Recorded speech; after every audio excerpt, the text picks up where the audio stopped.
আমরা নান্দনিক এই সড়কটি করেছি। আমরা আশা করি সেখানে আমাদের বিকালে আমাদের পরিবার পরিজন নিয়ে একটু দূরের কোথায় জায়গা। আমি আজকে একজন এক্সপার্টের সাথে বৈঠক করেছি আমাদের কর্মকর্তাদের সাথে। আমরা কীভাবে কর্মগুলির পার্কে নান্দনিক করা যায়, কর্মগুলির পারে যাতে চট্টগ্রামবাসী বিকালে গিয়ে একটু সুন্দর উপভোগ করতে পারে, তার জন্য আমরা একটা ব্যবস্থা গ্রহণ করছি। একই সাথে ওই পারে অর্থাৎ আনোয়ারা কর্মগুলি ওই পারে আমরা সেখানে গরিব এবং দুস্থদের জন্য একটা মার্কেট করেছি, নিম্ন আয়ের লোকদের জন্য। প্রায় 300 দোকান আমরা সেখানে করতে পারবো। দেখছি আমরা যেটা চাচ্ছি, আমাদের মাননীয় প্রধানমন্ত্রী যেটা চাচ্ছে, বেকারত্ব কমানোর জন্য এবং বেশি সংখ্যক লোককে আমাদের কর্মকাণ্ডে অংশগ্রহণ করানোর জন্য। এখন আগে আমরা চট্টগ্রাম উন্নয়ন কর্তৃপক্ষ আমরা চট্টগ্রামবাসীকে প্লটের মাধ্যমে অর্থাৎ একটা আবাসন এলাকায় প্লট প্রদান করি। তার মধ্যে আমাদের 2টি আবাসিক এলাকা এখনো পর্যন্ত কোনো ভবন গড়ে ওঠেনি। তার মধ্যে একটি আমাদের অ্যাডভোকেট সলিমুল্লাহ সাহেব সভাপতি, যেটা সলিমপুর আবাসিক এলাকা, আর একটা আমাদের অনন্য আবাসিক এলাকা। এই 2টি এলাকায় অনেকগুলো সমস্যা, আমরা ওনাদের সাথে বলবো এবং এই সমস্যাগুলো কীভাবে সমাধান করা যায় এটা আমরা দেখব। আমাদের চট্টগ্রামে যারা রেমিডেন্স যোদ্ধা, তারা আমাকে এতে একটা রিসিপশন বা একটা মিলন মেলা করেছে। তারা অনুরোধ করেছে যে সঙ্গে একটা প্রবাসী পল্লী করা যায় কি। তো সৌভাগ্য তার 2 দিন পরে পরিকল্পনা কমিশনে আমাদের একটা বৈঠক হলো। সেখানে একটা প্রকল্প উপস্থাপন হলো যে সিলেটে প্রবাসী পল্লী করা হবে।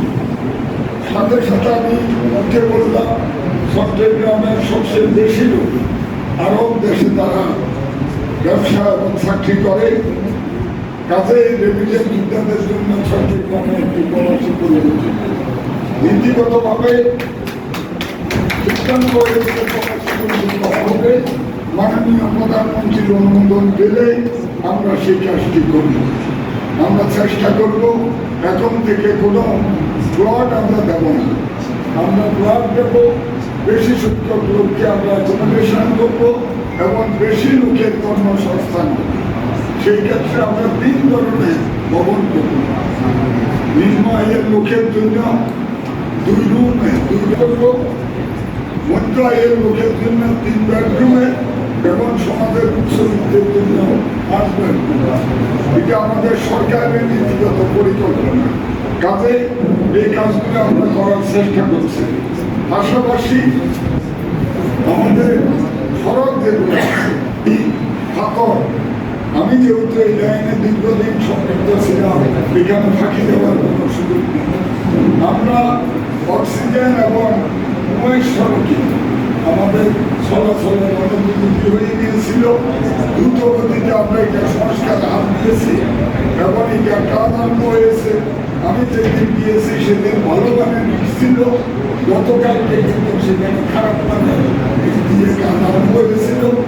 আমি সেখানে লোকে ফোন করলাম, ভিডিওতে আমাকে দেখানোর জন্য নির্দেশ দিয়েছি। দেখানোর পরে আমি দেখলাম সাথে সাথে আমি বিডিকে বলেছি যে আপনি কাজ বন্ধ করেন, এই জুলাই ভালো ইটের ব্যবস্থা করেন। কাজে আজকের এই সমাজ ব্যবস্থায় পাঠিয়ে দেওয়ার কোনো সুযোগ নেই। বিশেষ করে সিডিএর সবচেয়ে বড় বদনামি হল ড্রয়িং ডিজাইন সরবরাহ। আপনি বাড়ি করবেন, আপনি সিটি অফিসে একটা প্লেন নেওয়ার জন্য মাসকে মাস প্রায় যুক্ত। আমরা তাদের সাথে বসেছি। এরপরে মুখ্যমন্ত্রীদের সাথে আমরা বলব, আমরা কৌশল নির্ধারণ করতেছি কম সময়ের ভিতরে একটা আপনার নিজস্ব ভবনের একটা প্লেন যাতে আপনার হাতে পৌঁছে যেতে পারে।